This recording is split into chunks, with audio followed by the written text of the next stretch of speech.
Gold and silver prices both rallied on Thursday, halving the US election's Trump trades sell-off as the dollar retreated along with the US Treasury's borrowing costs as weak jobs data preceded today's Federal Reserve interest rate decision.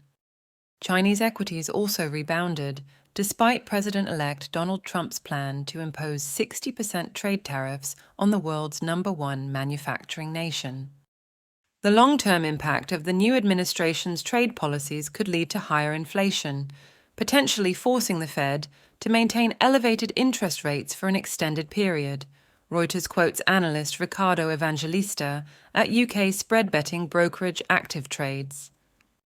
In such a scenario, non-yielding assets like gold would likely come under additional pressure, but ending rate cuts on the Trump victory would be seen as overtly political, says US economist Tim Dewey at consultancy SGH Macro Advisors, not least after Trump repeatedly attacked the Fed Chair Jerome Powell for not being a low-rates guy during his first term in the White House. Bottoming overnight beneath $2,645 per troy ounce, the price of gold in dollar terms rallied towards $2,700, while silver regained almost $1 from its own three-week low to hit $31.86 after new and continuing claims for U.S. jobless benefits. Both showed a rise on last week's new data from the Department of Labor.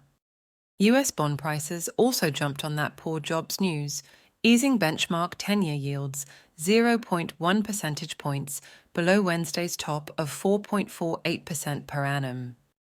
Yesterday's Trump election spike in bond yields peaked almost 0.9 percentage points above mid-September's 16-month low at the highest since the 1st of July. Back then, gold prices were $350 lower than today.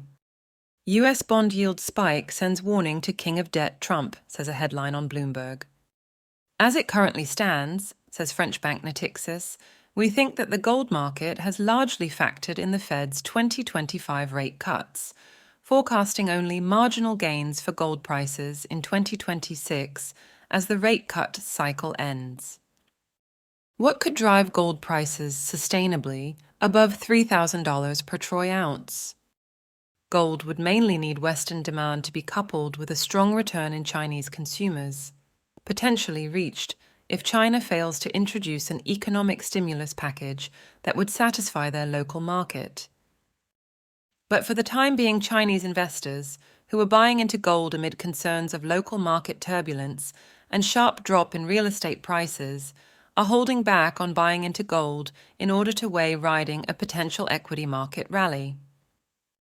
With the dollar falling today from Wednesday's 4-month highs on the FX market, UK pound gold prices rallied to £2,070 per troy ounce after the Bank of England surprised no one by cutting UK interest rates, but refusing to be drawn on how the new Labour government's tax borrow and spend budget may affect inflation and growth. Down 3.9% from Halloween's all-time record, today's UK gold price in pounds per ounce marked a new high when first reached 3 weeks ago. Euro gold prices meantime rallied to €2,485, down 3.6% from Halloween's all-time record, but also a new high when first reached 3 weeks ago. Please like this video and subscribe to our channel.